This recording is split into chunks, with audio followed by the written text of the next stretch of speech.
बोलो दशा माता की जय। आज हम दशा माता व्रत की दूसरी कथा सुनेंगे। तो शुरू करते हैं। एक सास बहू थी। एक दिन सुबह सुबह सास ने बहू से कहा कि जाओ आग लेकर आ जाओ, भोजन बनाओ, मुझे बहुत भूख लगी है। बहू हाथ में कंडी लेकर आग लेने के लिए गांव में गई। उस दिन गांव भर में दशा माता की पूजा थी, इसलिए किसी के यहाँ भी उसे आग नहीं मिली। वह खाली हाथ लौटकर आई।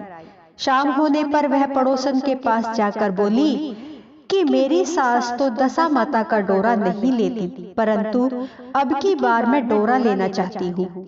मुझे पूजन विधि भी बता देना। दोबारा जब डोरा लेने का समय आया तो बहू ने सास को बिना बताए दशा माता का डोरा ले लिया।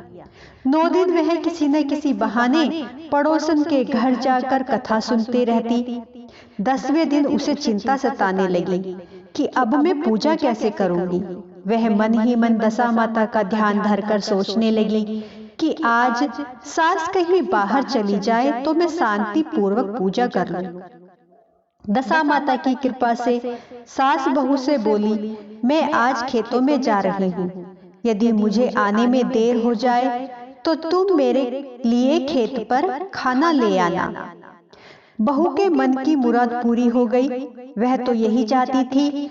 उसने सास से कहा कि आप निश्चिंत होकर जाइए, घर का सारा काम मैं अकेले निपटा लूंगी। सास के जाते ही बहू ने स्नान कर दशा माता की पूजा की।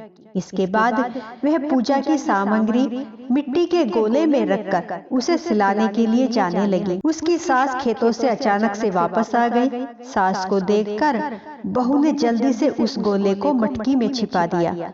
उसने सोचा कि उचित समय पर गोले को मटकी से निकालकर विसर्जित कर दूंगी। सास ने आते ही बहू से कहा, तुम मुझे खाना देने क्यों नहीं आई? अब तक क्या कर रही थी? बहू ने कहा कि आज मैंने सर के बाल धोए थे, उनके सुखाने में देर लग गई, इस कारण भोजन बनाने में देर हो गई। मैं थाली लगाती हूँ, आप गुस्सा त्याग दीजिए। सास का गुस्सा कुछ ठंडा हुआ। वह पैर धोकर चौकी पर बैठी ही थी कि उसका बेटा भी आ गया। वह भी माता के साथ भोजन करने बैठ गया। सास भोजन करके उठना ही चाहती थी कि उसका बेटा बोला, मुझे तो दही चाहिए।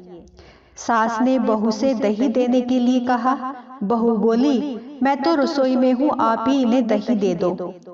सास हाथ धोकर दही लेने लगी, परंतु जैसे ही उसने छाछ की मटकी उठाई तो उसमें कुछ खड़खड़ाने की आवाज आई। उसने हाथ डालकर देखा तो उसे एक सोने का गोला मिला। सास ने आश्चर्य से बहू से पूछा, इस छाछ की मटकी में यह सोने का गोला कहाँ से आया? इसे तुम कहाँ से चुरा कर लाई हो?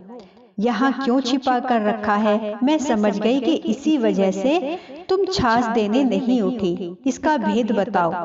बहू बोली, मुझे कुछ नहीं पता, मेरी दशा माता ही जाने।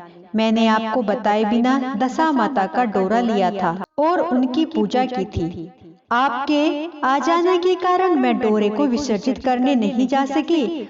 आपके डर से मैंने इसे छाछ की मटकी में छिपा दिया था। दशा माता ने इसे सोने का बना दिया, मैं इसमें क्या कर सकती हूँ?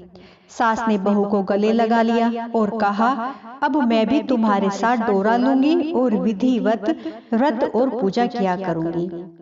बोलो दशा माता की जय। हे दशा माता, जैसे तुमने इनको दिया वैसे ही सबके दिन फेरना, सब भक्तों पर अपनी कृपा करना। बोलो दशा माता की जय। कल हम तीसरी कथा के साथ फिर से मिलेंगे। मेरी वीडियो आपको पसंद आई हो तो प्लीज लाइक, सब्सक्राइब, शेयर जरूर करें। आप सभी को मेरा हाथ जोड़कर प्रणाम।